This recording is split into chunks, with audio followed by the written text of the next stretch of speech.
تیری عبادت کرتے ہیں اور صرف تیرے سے مدد مانگتے ہیں۔ میرے پاکستانیوں، تقریباً 26 سال پہلے جب میں نے تحریک انصاف شروع کی تو اس کے پرنسپلز میں پھر سے آپ کو ریپیٹ کرتا ہوں، کیونکہ یہ کبھی 26 سال یہ پرنسپل چینج نہیں ہوئے میرے۔ ایاک نعبد و ایاک نستعین، خودداری، تحریک کا نام انصاف، اور پھر فلاحی ریاست اور انسانیت۔ یہ 3 پرنسپلز تھے جو جب سے میں نے یہ پارٹی شروع کی ان 3 پرنسپلز پہ میں چلا ہوں۔ تو میں 2 کے اوپر آج بات کرنا چاہتا ہوں خاص طور پہ، ایک ہے خودداری اور دوسری انصاف۔ جو سپریم کورٹ کا فیصلہ آیا،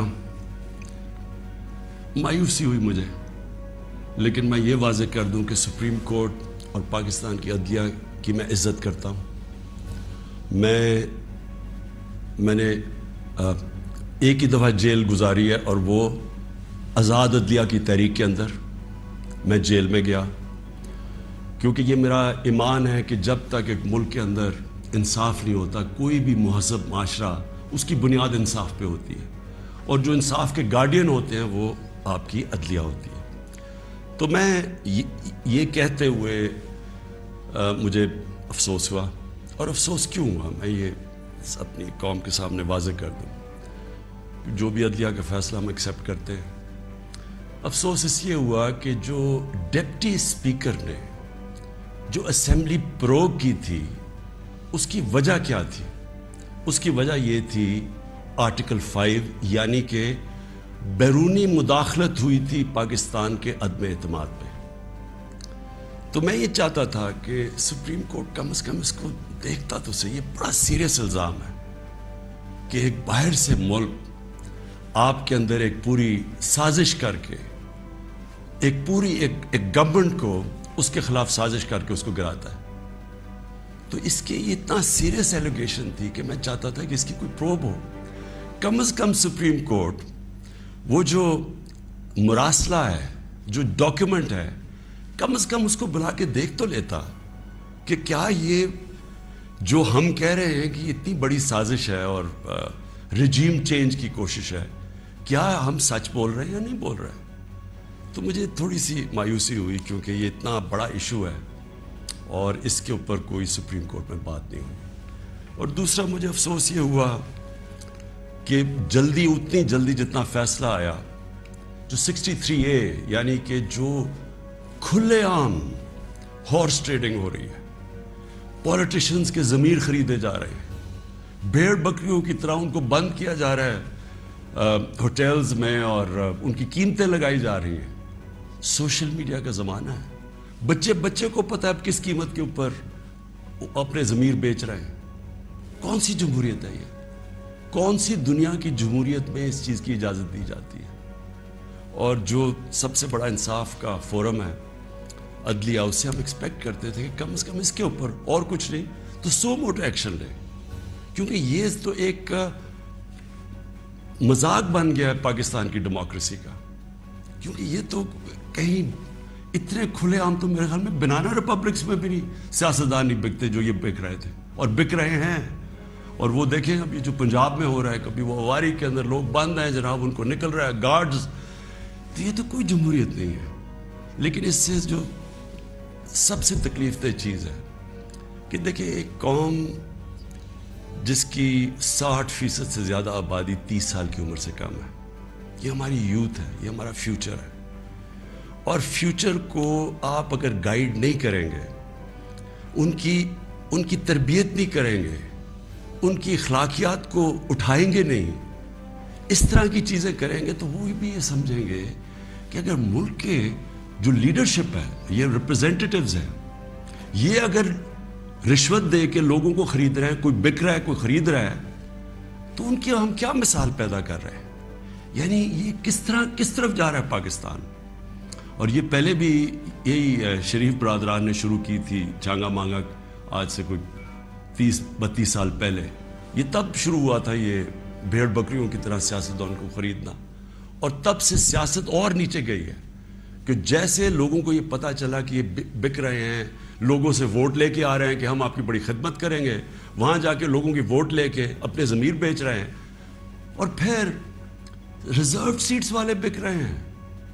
ریزروڈ سیٹس تو ایک تحفہ دیتی ہے ایک پارٹی کسی کو، وہ بکے ہوئے ہیں، وہ کھلے عام بک کے اور وہ دوسری طرف گئے ہوئے. تو میں صرف ایک اب ایز اے پاکستانی بات کر رہا ہوں کہ جو ایک خواب دیکھتا تھا اور شروع سے کہ ایک بڑا ہمارا عظیم ملک بنے گا، اور میری یہ کبھی خواب نہیں گئی میرے سے، میرا یہ بلیف ہے کہ اس ملک نے بڑا ایک عظیم ملک بننا ہے، اور یہ ایک سٹرگل ہے اس طرف جانے کے لیے.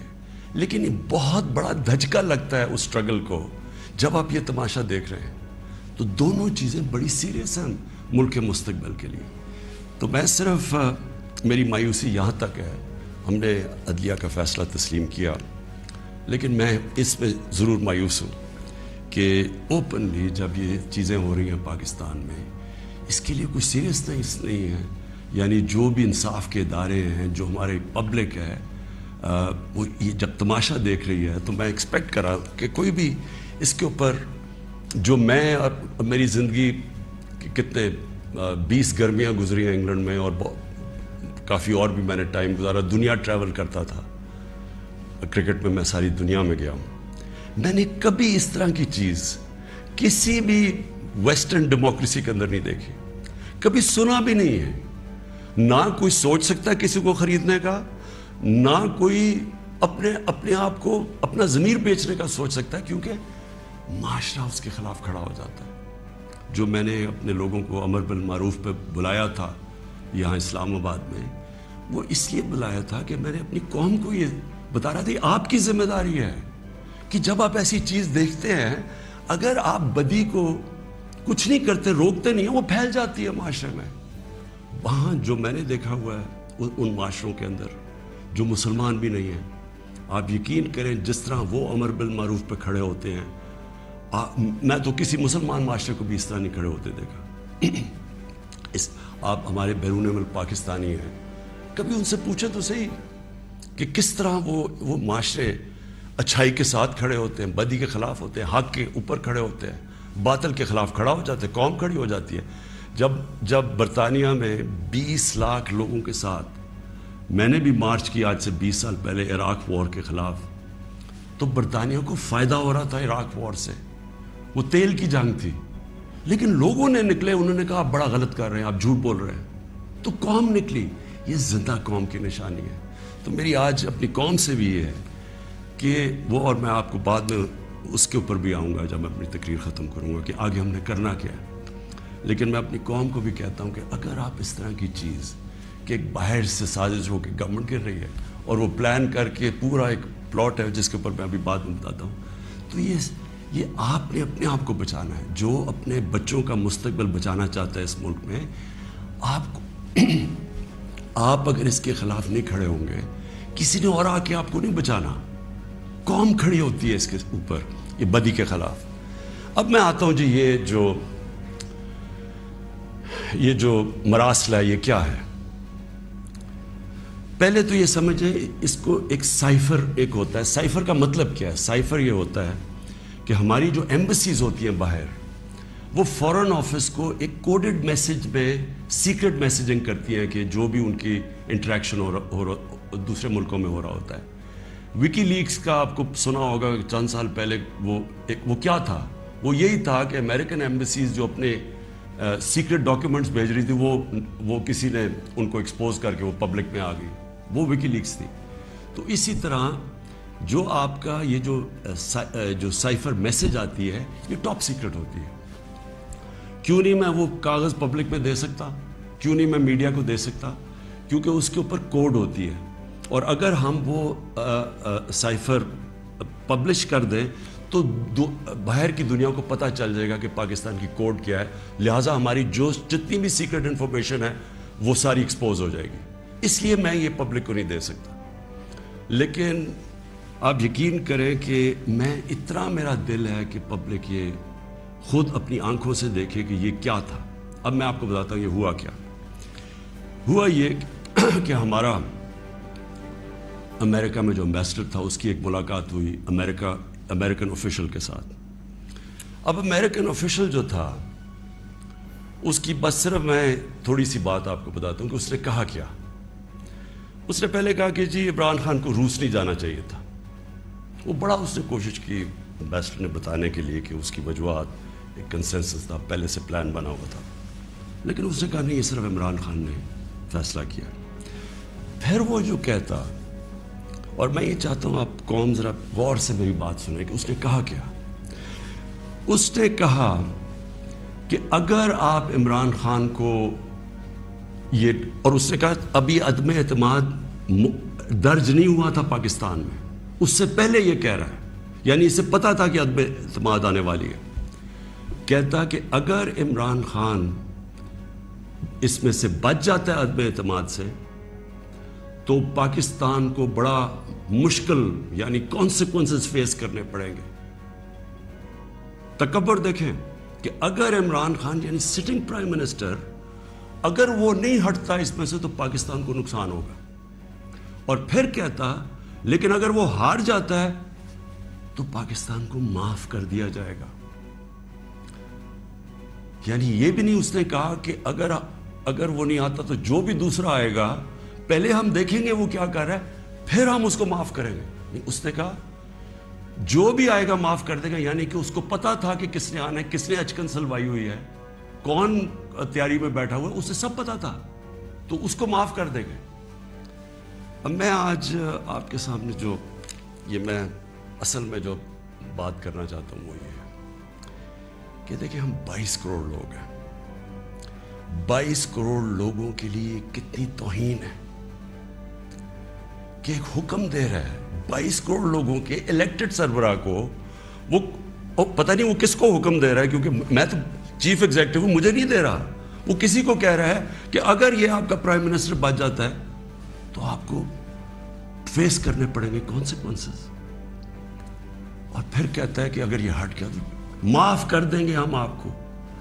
میں صرف آپ کو یہ کہنا چاہتا ہوں کہ میرے پاکستانیوں, اگر ہم نے اس طرح ہی زندگی گزارنی ہے تو ہم اپنے آپ سے سوال پوچھیں کہ ہم آزاد ہوئے کیوں تھے. ہم کیوں 23 مارچ کو سیلیبریٹ کرتے ہیں, ہم کیوں جناب 14 اگست کو بڑا جشن بناتے ہیں. اگر ہم نے اسی طرح رہنا ہے کہ باہر سے حکم آ رہا ہے کہ جی آپ نے اگر اس کو نہ ہٹایا, اور پھر ہوتا کیا کہ وہ شروع ہو جاتی ہے ایک دم ہمارے لوگ جانے شروع ہو جاتے ہیں. ہمارے جو اپنی پارٹی کے ایک دم پتہ چلتا ہے جی, ان کو ایک دم پتہ چلا کہ وہ تو جی تحریک انصاف تو بڑی گورنمنٹ بہت ہی بری ہے جی, عمران خان کی ساری برائیاں ان کو پتہ چل جاتی ہیں اور وہ سارے ادھر, اور ان کو بند کرنا شروع کر دیتے ہیں سندھ ہاؤس میں, اور وہ سارے ایک دم سارا ڈرامہ شروع ہو جاتا ہے. میڈیا کے اندر بھی پیسہ چل رہا ہوتا ہے. میڈیا کی یعنی میڈیا کو بھی شرم نہیں آئی کہ ایک لوگ پارٹی کے ٹکٹ پہ الیکٹ ہو کے دوسری پارٹی میں جا رہے ہیں, سب کو پتا ہے پیسے لے, وہ بھی اس کی سپورٹ کر رہا ہے, بڑا جشن بنایا جا رہا ہے جی وہ گورنمنٹ گر رہی ہے, یعنی جس طرح کوئی بہت بڑا کارنامہ ہو گیا یہ. اور پھر ہمیں آہستہ آہستہ چیزیں پتہ چلنا شروع ہوتی ہیں. پتہ یہ چلتا ہے کہ ان کے ڈپلومیٹس, امریکہ کے ڈپلومیٹس ہمارے لوگوں سے مل رہے ہیں چند مہینے پہلے. میرے اپنے 2 آ کے, ایک میرا کے پی کا منسٹر عاطف خان, وہ مجھے بتاتا ہے کہ ہماری شندانہ ہماری ایم این اے ہے, وہ کہتے جی ہمیں امریکن ایمبیسی میں بلا کے انہوں نے باقاعدہ کہا کہ یہ عدم اعتماد آنے لگی ہے عمران خان کے اوپر, اور ان سے بڑی لمبی یعنی چند مہینے پہلے ان کو پتا تھا کہ آ رہی ہے عدم اعتماد. تو آہستہ آہستہ پتا چلا کہ یہ تو پورا پلان بنا ہوا تھا, تو یہ پوری اسکرپٹ چل رہی تھی یہاں. تو میں پھر اپنی قوم سے یہ کہنا چاہتا ہوں کہ دیکھیں یہ ضروری ہے ہم سب کے لیے فیصلہ کرنا کہ ہم کیا چاہتے ہیں. ہم ایک آزاد قوم بننا چاہتے ہیں, خوددار قوم بن کے رہنا چاہتے ہیں, یا اس طرح کے غلام چاہتے ہیں. اور کس طرح کے غلام, کیوں ان کو پتا تھا کہ جناب شیروانی سلائی ہوئی ہے شہباز شریف نے, اس نے باقاعدہ میسیجنگ کی, اس نے کہا جناب بیگرز آر ناٹ چوزرز. ان کو میسج کہ جی جو مقروض ملک ہوتا ہے اس کو غلامی کرنی پڑتی ہے, بیگرز آر ناٹ چوزرز. وہ دوسرا ان کا منسٹر بھیجتا ہے جی ہم تو لائف سپورٹ مشین پہ ہیں, تو وہ تو جب امریکہ چاہے بند کر دے, یعنی ہم تو ہیں غلام. پہلے تو ان دونوں سے پوچھو کہ آپ 30 سال سے یہ ساری آپ کی پارٹیز حکومت میں تھیں, تو کس نے یہ لائف سپورٹ مشین اور یہ مقروض کیا ملک کو؟ یہ کیا 3.5 سال میں ہوا ہے؟ 30 سال سے تو آپ پاور میں بیٹھے ہوئے ہیں, اور آج آپ کہہ رہے ہیں کہ جی کیونکہ جی ہمیں پر قرضے چڑھے ہوئے ہیں تو ہمیں تو غلامی کرنی پڑے گی. مجھے یہ قوم کے سامنے میں رکھتا ہوں, دیکھیں مجھے تو مغرب باقی سب سے بہتر جانتی ہے. اگر کسی کو بھی وہ جانتی ہے اس ملک میں, وہ عمران خان کو جانتی ہے. مجھے تو 30 سالوں سے وہ جانتے ہیں لوگ, میری تو ان کے پاس ساری پروفائل پڑی ہے. تو وہ کیوں یہ کہہ رہے ہیں کہ جی اس کو نکالنا ہے؟ کیا میں نے ان کے غلطی کی ہے؟ کیا جرم کیا ہے؟ اور میں آپ کو بتاتا ہوں جرم کیا ہے. سب سے بڑا جرم یہ ہے کہ انہوں نے ساری پروفائل جب میری دیکھی, اور ان کو پتہ ہے پہلے سے کہ اس نے ڈرون اٹیکس کی مخالفت کی, اس نے عراق وار کی مخالفت کی, اس نے افغانستان مسلسل کہتا رہا کہ یہ ملٹری سلوشن نہیں ہے افغانستان میں, یہاں مذاکرات سے بات ختم ہوگی. اس نے ڈرون اٹیکس جب ہوئے یہاں, یہی جو بیگرز اور چوزرز, یہ اور اس کا بھائی جب پاور میں تھے اور آصف زرداری, تو 400 ڈرون اٹیکس جب پاکستان میں ہوئے تو کس نے بولا, کس نے مظاہرے کیے, کس نے دھرنے دیے؟ عمران خان نے دیے. تو ان کو سب پتا تھا. ان کو یہ پتا ہے کہ عمران خان نہ اس کی کوئی چوری کے پیسے باہر پڑے ہیں, نہ اس کی کوئی جائیداد باہر پڑی ہے, نہ اس کے کوئی باہر بینک اکاؤنٹس ہیں, یعنی کہ وہ کنٹرول نہیں ہو سکتا.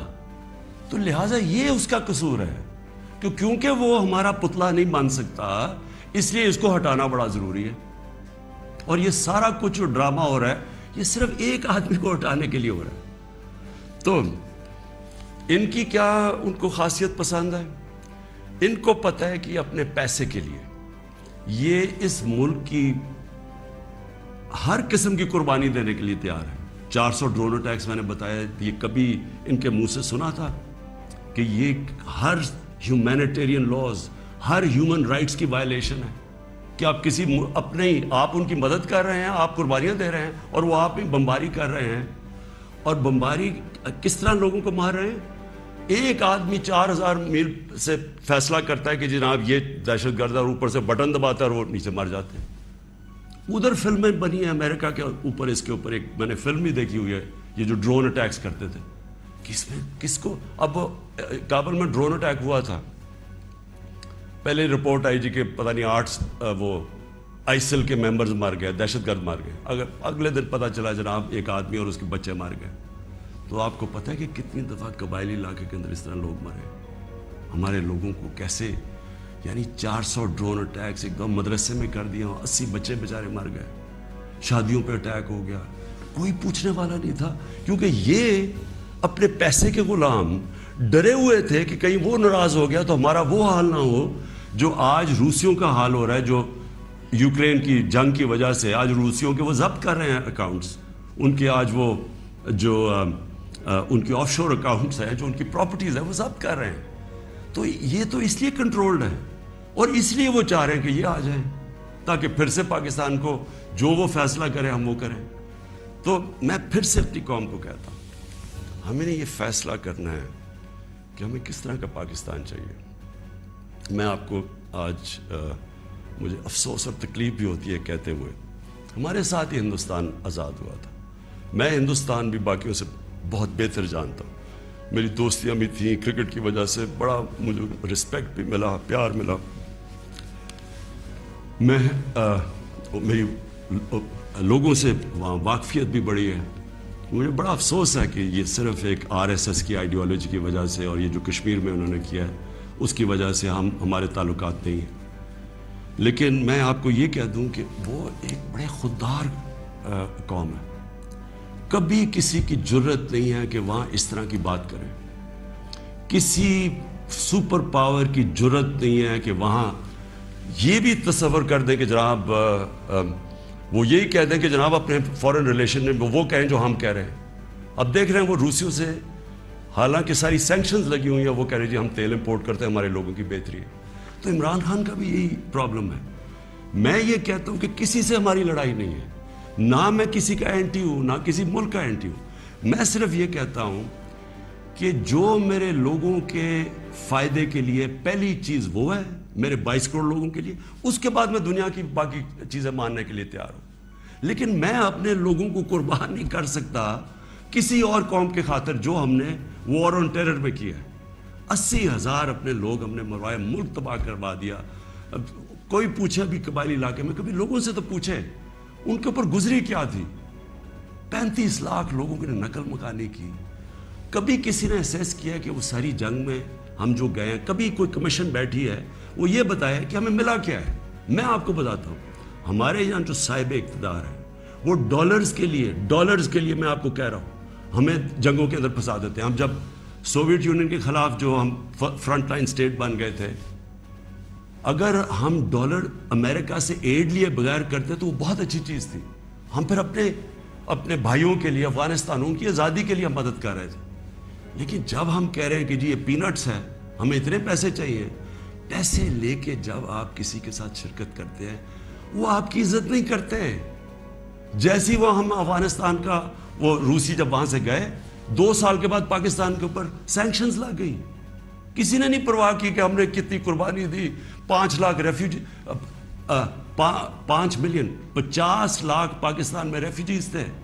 کلیشنکوف، سیکٹیرین ٹیررزم، وہ سارا اس کے کسی نے نہیں اپریشیٹ کیا کہ جی پاکستان، بلکہ انہوں نے سینکشن لگا دی کیونکہ وہ ہم تمہیں پیسے دے رہے ہیں، اس لیے کوئی پرواہ نہیں۔ وہ پھر 9/11 آیا، پھر ہم ان کے ساتھ چلے گئے اور پھر ہم نے کہا جی ہاں ہم بڑی کوئی جنگ لڑ رہے ہیں۔ پہلے ہم فورن آکوپیشن کے خلاف جنگ لڑ رہے تھے، اب ہم کہہ رہے ہیں کہ جو فورن آکوپیشن ہے اس کے خلاف جو لڑتا ہے وہ دہشت گرد ہے اپنے ملک کو۔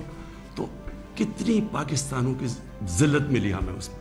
کبھی آپ اینالائز کریں کہ اس سے ہمیں فائدہ کیا ہوا، نقصان کیا ہوا۔ مجھے پتہ ہے کیا نقصان ہوا، اور مجھے پتہ ہے کہ ہمیں اسے کوئی فائدہ بھی نہیں اور اپریشیٹ بھی نہیں ہوا ہے، بلکہ وہاں بھی ذلت اٹھانی پڑی۔ تو میرا پوائنٹ یہ ہے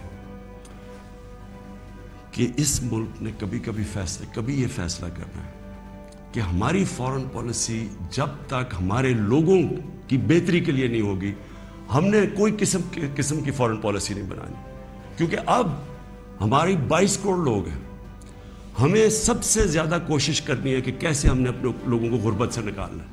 وہ غربت سے ہم تب نکالیں گے جب ہم کسی کانفلکٹ کا حصہ نہ بنیں، جب ہم امن میں شرکت کریں لیکن جنگ میں کسی کے ساتھ شرکت نہ کریں۔ اگر کوئی کہے بیسس چاہیے تو نہیں ہم بیسس دے سکتے، کیونکہ ہم پہلے مار کھا چکے ہیں اس پہ۔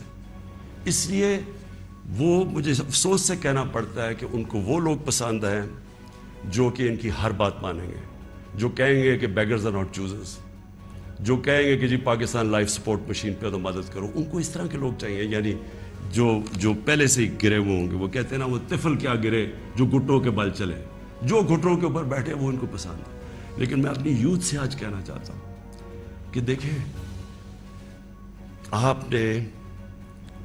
آپ کا مستقبل آپ کے ہاتھ میں ہے، ملک کی ساورنٹی آپ کے ہاتھ میں ہے۔ اپنی جمہوریت کو، اس کی حفاظت کون کرتا ہے؟ کوئی فوج نہیں کر سکتی جمہوریت کی حفاظت، کوئی باہر سے فورن پاور نہیں کر سکتی۔ قوم اپنی جمہوریت کی حفاظت کرتی ہے، قوم اپنی ساورنٹی کی حفاظت کرتی ہے۔ یہ جو ہماری ساورنٹی کے اوپر اٹیک ہوا ہے، میں آج آپ کو کہہ رہا ہوں، آج آپ اس کے اوپر سٹینڈ نہیں لیں گے، آگے سے یہ ہوا کرے گا کہ جو بھی آئے گا نا پاور میں، جو بھی آئے گا وہ پھر سب سے پہلے دیکھے گا کہ جی آپ کو کوئی سپر پاور تو ناراض نہیں ہو رہی، اور وہ پھر وہی کرے گا جو وہ چاہیں گے، کیونکہ اس کو ڈر ہوگا کہ انہوں نے 5, 10, 15 ارب روپیہ خرچ کرنا اور میری کرسی الٹا دینی ہے، اور وہ انہیں اپنی پاور بچانے کے لیے پھر وہ سارے جس طرح یہ ہیں کہ بیگرز آر ناٹ چوزرز، اسی طرح کے لوگ آئیں گے۔ کوئی بھی جب تک قوم اپنی لیڈرشپ کے ساتھ نہیں کھڑی ہوگی اور قوم نہیں کہے گی کہ ہم اپنے ملک کو ایک آزاد ملک دیکھنا چاہتے ہیں، ہماری فارن پالیسی سوورن ہونا چاہیے، ہم اپنے ملک کے مفادات کے لیے، اپنی قوم کے لیے، ہمارے جو لوگ ہیں 22 کروڑ لوگ، ان کے فائدے کے لیے فارن پالیسی بنے گی۔ اور وہ فارن پالیسی وہ ہے جو ہم سب سے اچھے تعلقات رکھیں۔ ہم امریکہ کو بار بار ان کو سمجھائیں کہ ہم کوئی میں عمران خان اینٹی امریکن نہیں ہے، لیکن ہم نے بڑی بری حالات دیکھے ہوئے ہیں۔ ہم نے آپ کی جو ہم کوئی ٹشو پیپر کی طرح استعمال ہونے والی قوم نہیں ہے کہ آپ استعمال کریں اور پھر پھینک دیں. ہم آپ کے ساتھ جب جو ایک ورڈ ہوتا ہے میوچلی بینیفٹ, آپ کو بھی جس کا فائدہ ہو ہمیں بھی فائدہ ہو. ون سائیڈڈ ریلیشن شپ کسی سے نہیں چاہیے. اور پھر میں کہتا ہوں ہندوستان کو دیکھ لیں, اتنی کسی کی جرت نہیں ہے, کسی کی جرت تھی کہ اس طرح کی بات کرتے ہیں ہندوستان میں. یورپین یونین کے جب ایمبیسڈرز نے یہاں بالکل پروٹوکول کے خلاف سٹیٹمنٹ دی کہ جی پاکستان کو روس کے خلاف سٹیٹمنٹ دینی چاہیے, کیا وہ ہندوستان میں کہہ سکتے ہیں؟ کیا ان کی جرت ہے ہندوستان میں ایسی سٹیٹمنٹ دیتے ہوئے؟ کیونکہ ہندوستان ایک ساورن ملک ہے اور ہم ساتھ ہی آزاد ہوئے تھے. تو میری اپنی قوم سے یہ ہے کہ دیکھیں آپ نے اپنی ساورنٹی کو پروٹیکٹ کرنا ہے.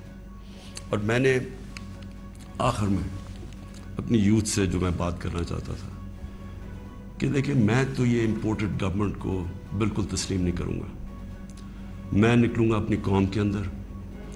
میں تو ہمیشہ میری تو کوئی باپ پولیٹکس میں نہیں تھا, میرا کوئی رشتہ دار یا کوئی میں پولیٹیکل فیملی سے تو تھا نہیں. میں نے تو شروع کی عوام کے اندر نکل کے 14 سال مذاق اڑتا رہا. تھوڑے سے لوگ تھے میرے ساتھ, اور کرتے کرتے اللہ کا کرم ہے کہ ایک دن اللہ نے عوام کے دل میری طرف موڑ دیے اور ایک دم پبلک آنی شروع ہو گئی. اور ابھی جو میں اس کا لاکھ لاکھ شکر ادا کرتا ہوں کہ ابھی جو ہمارا یہ پریڈ گراؤنڈ میں اسلام آباد میں جو جلسہ ہوا, میرے خیال میں ملک کی تاریخ میں اتنے بڑی ایسے پبلک نہیں نکلی. تو میں تو پبلک نہیں مجھے لے کے آئے ہیں, پبلک کے ساتھ ہی میں نے آنا ہے. میں نے اس لیے شاید ہی پاکستان میں اس کی کوئی مثال نہیں ہے کہ جب انہوں نے وہ عدم اعتماد میرے اوپر یہ لے کے آئے تو میں نے اپنی اسمبلی ڈیزالو کر دی, اپنے آپ کو ڈیزالو کر دیا اور عوام کے پاس میں نے کہا لوگوں کے پاس جاتا کہ الیکشن کروائیں, فیصلہ کر لیں, الیکشن سے الیکٹ کریں لوگوں کو. یہ کیا طریقے جی پیچھے سے مل کے کوئی باہر سے کانسپریسی پیسے دے کے کوئی ادھر خرید کے اور جناب آپ وزیر اعظم بن گئے. یہ کون سی جمہوریت ہے؟ یہ کس جمہوریت کے اندر اس طرح کے وزیر اعظم بنتے ہیں؟ کیا اس کی کریڈیبلٹی رہ گئی ہے؟ اور وہ کیا بنے گی پارلیمنٹ جس کے اندر جو ایک دوسرے کو چور کہتے, سارے ایک دوسرے کو یہ چور کہتے تھے, ساروں نے ایک دوسرے کے اوپر کرپشن کیسز بنائے, سب ایک دوسرے کے اوپر ایسی زبان استعمال کرتے ہیں. 20 سال دیکھ لیں کیا کیا ایک دوسرے کو کہتے. اب یہ سارا یہ جمگٹا اکٹھا ہو جائے گا اور صرف ایک مسئلہ ہو, کسی طرح بس پاور مل جائے تاکہ پھر سے پہلے جو NRO 1 ملا تھا ان کو, ساروں نے انہوں نے مل کے جو چوری کی, جنرل مشرف نے انہوں NRO دے دیا. اب یہ NRO 2 ہوگا, آتے ساتھ ہی پاور. اچھا کیوں نہیں عوام کے پاس گیا؟ انہوں نے کہا 3.5 سال کہ جناب یہاں تو بڑی نااہل حکومت ہے, یہ ایسے ہے, لوگوں میں جائیں گے وہ انڈے ماریں گے. تو ہم تو کہہ رہے ہیں لوگوں میں آؤ, اور اب یہ پوری کو اب بھاگ رہے ہیں لوگوں کے اندر. کیوں یہ بھاگ رہے ہیں؟ کیونکہ ان کا مقصد کوئی یہ عوام کی پالیٹکس نہیں ہے. ان کا مقصد صرف یہ ہے کہ وہاں اسمبلی میں آئیں. سب سے پہلا یہ کام میں آج آپ کو کہہ رہا ہوں, اور میری قوم آپ کو اس کے اوپر نظر رکھنی ہے, کیونکہ یہ آپ کا پیسہ چوری ہوا ہے. انہوں نے نیب کو ختم کرنا ہے, انہوں نے اپنے کرپشن کیسز ختم کرنے ہیں. اس وقت حالات یہ ہیں کہ یہ جو سارے ضمانت کے اوپر ہیں, یہ ان کو کیا ڈر کس چیز کا ہے؟ ان کے سارے کیسز آنے لگے ہیں سامنے, تو وہ جلدی جلدی ہٹانا چاہتے تھے کہ کسی طرح یہ اپنے کیسز سے نکل جائے. تو قوم نے نظر رکھنی ہے. پھر انہوں نے, میں دوسری چیز آپ کو کہوں, یہ کبھی انہوں نے نیوٹرل امپائر سے میچ نہیں کھیلا. ان کا سب سے بڑا خوف یہ ہے کہ وہ جو EVM مشین ہے جو ہندوستان میں بھی ہے, جو جوڈیشل کمیشن بنی تھی 2015 میں, اس کی فائنڈنگ صرف یہ تھی کہ جتنے بھی مسئلے آئے ہیں اگر آپ EVM مشین لے آئیں تو وہ سارے مسئلے حل ہو جاتے تھے. ہم نے تو اس لیے لے کے آئے. میں کرکٹ کی دنیا میں وہ ہوں 200 سالہ تاریخ میں جو کیپٹن نیوٹرل امپائر لے کے آیا تھا. میری یہی کوشش تھی کہ میں پاکستان میں وہ الیکشن کرواؤں جو صاف اور شفاف سب مان جائیں, کیونکہ ہر الیکشن کے اندر شور مچتا تھا. اور یہ وہ ریورس کریں گے, یہ EVM مشینز اس لیے ختم کریں گے کیونکہ انہوں نے دھاندلی کرنی ہے. انہوں نے ساری زندگی دھاندلی کی ہے. اور دوسری اوورسیز پاکستانیز کی ووٹنگ, جو اوورسیز پاکستانی ہیں وہ 90 لاکھ اوورسیز پاکستانی, ان کی ریمیٹنسز پہ ملک چلتا ہے. وہ آج اپنا پیسہ بند کر دیں تو ہم بینکرپٹ ہیں. وہ جو بیچارہ پاکستانی باہر بیٹھا ہوا ہے, کیا آپ کیوں نہیں ان کو ووٹنگ رائٹ دینا چاہتے؟ ان کے لیے ہم نے آئی ووٹنگ لے کے آئے تھے, ٹیکنالوجی کا استعمال, تو انہوں نے وہ ختم کر رہی ہیں.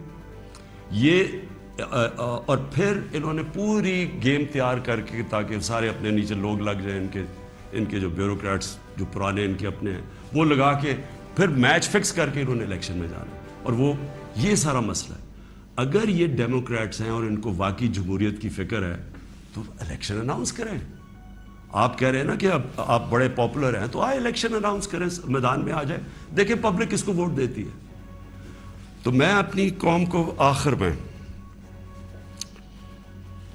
میری زندگی سٹرگل ہے, کسی نے اتنی لمبی سٹرگل نہیں کی کہ کسی نے 22 سال اپنی زندگی کے نہیں گزارے سٹرگل کر کے آخر میں کامیاب ہونا. تو میں تو سٹرگل کے اوپر یوزڈ ہوں. میں تو اب ایک سٹرگل کے لیے تیار ہو گیا. میں نے تو اب پبلک میں نکلنا ہے اور میں نے سٹرگل کرنی ہے. میں آج اپنی ساری قوم کو کہہ رہا ہوں, یہ امپورٹڈ حکومت جو لانے کی کوشش ہو رہی ہے, پرسوں سنڈے کو آپ نے سب نے عشاء کے بعد آپ نے سب نے نکلنا ہے اور ایک زندہ قوم کی طرح احتجاج کرنا ہے, پرامن احتجاج کرنا ہے. میں پھر سے کہتا ہوں, کبھی بھی آپ نے احتجاج میں توڑ پھوڑ اور کچھ تصادم نہیں کرنا, پرامن احتجاج. لیکن آپ نے بتانا ہے کہ دیکھیں آپ نے اپنی فیوچر کو کی حفاظت کرنی ہے, آپ نے اپنی جمہوریت, اپنی سوورنٹی کی حفاظت کرنی ہے, اپنی آزادی کی حفاظت کرنی ہے. یہ جو باہر سے امپورٹ کر کے سازش کر کے اور ضمیر خرید کے یہ ڈرامہ جو ہو رہا ہے, آپ نے اس کی پروٹیسٹ کرنا ہے. یہ آپ کا فرض ہے. ایک زندہ قوم امر بالمعروف پہ کھڑی ہوتی ہے, اس سے قوم ایک زندہ قوم کا پتہ چلتا ہے لوگوں کو. اور میں یہ بھی کہہ دوں آخر میں کہ جو تاریخ ہے وہ کبھی کسی کو معاف نہیں کرتی. کون کیا رول پلے کر رہا ہے, تاریخ میں ہمیشہ یہ چیزیں سامنے آ جاتی ہیں. کون سے سپریم کورٹ کے فیصلے اچھے اور کون سے اس ملک کے لیے نقصان دہ, یہ سارے آپ تاریخ اٹھا کے دیکھ لیں, سامنے آ جاتے ہیں. تاریخ کبھی کسی کو معاف نہیں کرتی. لیکن ایک زندہ قوم ہمیشہ اپنے حقوق کے لیے کھڑی ہوتی ہے. اور ہمیشہ آپ کی سب سے بڑی کہ آپ نے یہ غلامی نہیں قبول کرنی. ایک آزاد قوم کی طرح آپ نے کھڑے ہونا ہے. ایاک نعبد و ایاک نستعین, لا الہ الا اللہ, کوئی خدا نہیں اللہ کے سوا. یہ نعروں پہ پاکستان بنا تھا. اس کے لیے قربانیاں دی تھی لوگوں نے. اس لیے قربانیاں نہیں دی تھی کہ کوئی باہر سے آ کے امپورٹڈ گورنمنٹ اوپر بٹھا دے اور ہم چپ کر کے تماشا دیکھتے رہیں. یہ اس لیے نہیں لوگوں کو, اس لیے وہ ہندوستان میں جو بیچارے مسلمانوں کے اوپر آج کل اتنے برے حالات ہیں, وہ انہوں نے بھی ووٹ دی تھی پاکستان کے لیے. انہوں نے اس لیے نہیں دی تھی کہ ہم آ کے ایک امپورٹڈ گورنمنٹ کے نیچے ہم بیٹھ جائیں اور ہم جی حضوری کریں اور ہم کہیں جی ہم تو بیگرز آر ناٹ چوزرز. اس لیے نہیں پاکستان بنا تھا. تو آپ نے وہ پاکستان کی خواب کے لیے پرسوں سب نے آپ نے نکلنا ہے, عشاء کے بعد پرامن احتجاج کرنا ہے. اور میں اب آپ کے ساتھ ہوں گا, میں آپ کے ساتھ پوری سٹرگل کروں گا. میں کسی صورت تسلیم نہیں کروں گا کہ کسی قسم کی امپورٹڈ گورنمنٹ اس ملک کے اوپر مسلط کی جائے. پاکستان پائندہ باد.